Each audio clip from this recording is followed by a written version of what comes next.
초대받은 국민대학교 국제학부의 김상원입니다. 저는 오늘 논문은 이제 저도 마찬가지로 대선 이전에 썼기 때문에 좀 숫자상 틀린 점도 많고 그러지만 그런 부분하고 또 제가 좀 필력이 부족해서 좀 글이 좀 주문한 바입니다. 그래서 그냥 제가 쓴 글보다는 제가 지금 발표하는 내용을 좀 중심으로 들어주시면 감사하겠습니다. 뭐 다 아시다시피 실질적으로 푸틴 대통령이 됐지만서도 잠시 잠깐 있었다고도 얘기를 할 수 있었던 메드베제프 시기 동안의 경제도 어떻게 본다면 큰 틀에서는 푸틴 시기 경제 체제 안에서 계속해서 이어져 내려온 것이 아닌가. 그런데 논문 서두에도 썼지만서도 매년 러시아 일간지에서는 10대 정치, 경제 관련 분야 뉴스들을 하는데 작년 같은 경우에도 전반적인 상황을 보면 경제의 긍정적인 부분과 그다음에 부정적인 부분이 동시에 이제 나타나고 있습니다. 또한 앞서서 발표에서도 나타났지만 이제 푸틴이라는 사람이 대통령에 대선될 것은 거의 누구나 다 예상을 하고 있었지만서도 그에게 이제 보여졌던 어떤 예선 지지율의 변화 같은 것들, 이런 변화들이 결국 다양한 것들을 많이 표출하겠지만 경제적인 측면으로 봤을 때는 지금까지 해온 그의 노선이나 그다음에 앞으로 그가 추구하고자 했던 그 노선에 대한 국민들 각자 나름대로 어떻게 본다면 과거보다는 훨씬 더 주체적으로 생각을 하기 시작하지 않았을까. 또 이런 부분을 푸틴은 제 개인적인 생각으로는 좀 명확하게 집어냈다라고 보고요. 그래서 예전보다는 지금 이번 선거에서는 그래도 훨씬 더 인터넷이나 이런 IT 기술에 기반한 그런 부분에 있어서의 공약이나 선거 행위 같은 것들이 좀 많이 드러났고 또 훨씬 더 국민들한테 가깝게 가기 위해서 단순하게 이렇게 연설이나 강의보다는 그의 글로서 보여줄 수 있는 그런 부분들이 좀 많이 강하게 나타났던 것 같습니다.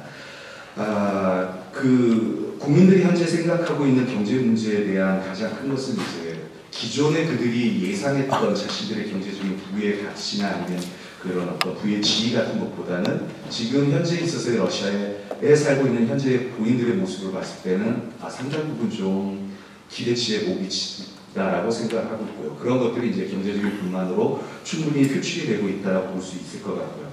그렇다면 이런 부분을 이제 푸틴을 뽑아주고자 했던 국민들이 양자간에 다 이해를 하고 있었다고 한다면 과연 그러면 푸틴은 어떤 형태의 경제 정책을 펼치는 게 과연 러시아 경제 미래, 그 다음에 그가 얘기하는 세계 5대 경제 강국으로 갈 수 있을까?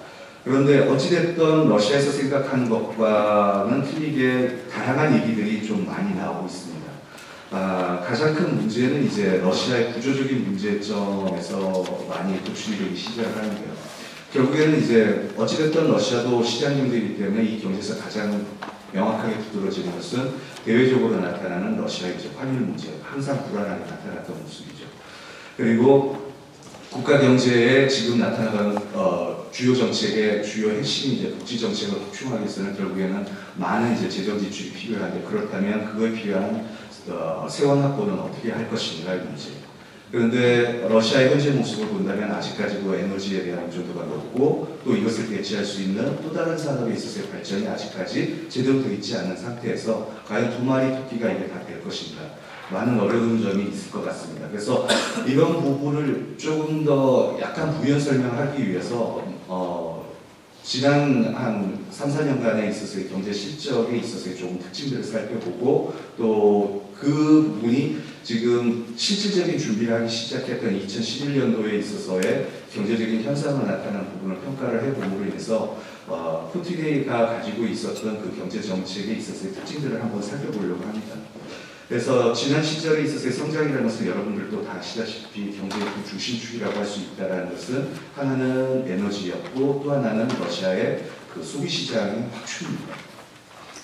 그런데 이제 이것이 가장 취약하다라는 것이 가장 잘 드러난 것은 다 아시다시피 2008년도에 글로벌 금융위기고요.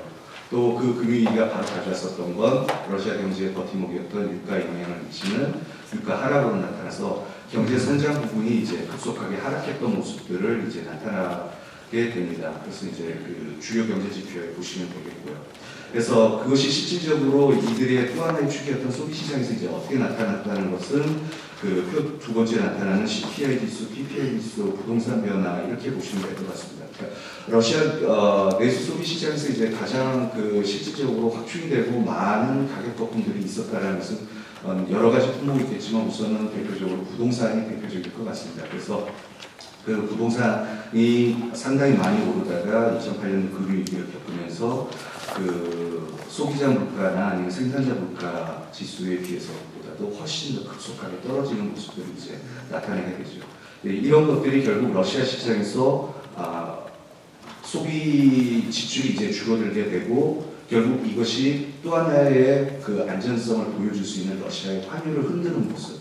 결국에는 그 에너지에 대한 의존에 의한 러시아 경제 보복이 계속됐기 때문에 결국 그 환율도 그 에너지의 가격에 따라서 많이 움직이게 됩니다. 근데 글로벌 금융위기가 오면서 여기다 하나가 더 붙여지는 것은 러시아가 이러한 경제 침체를 이제 극복하기 위해서 양적 완화 정책을 다른 서방 국가와 마찬가지로 펼치게 되는데 문제는 다른 서방 국가에서처럼 어떤 내수 시장의 안정을 통한 수출 시장의 확대 이런 쪽으로 가는 것이 아니라 러시아의 금융기관들이 뭐 그들에 있어서 환차익을 얻어서 이 와중에도 또 하나의 경제적인 이익을 얻고자 뭐 달러를 루블을 매도하는 현상을 보인다든지 이렇게 하면서 계속해서 시장을 흔들게 됩니다.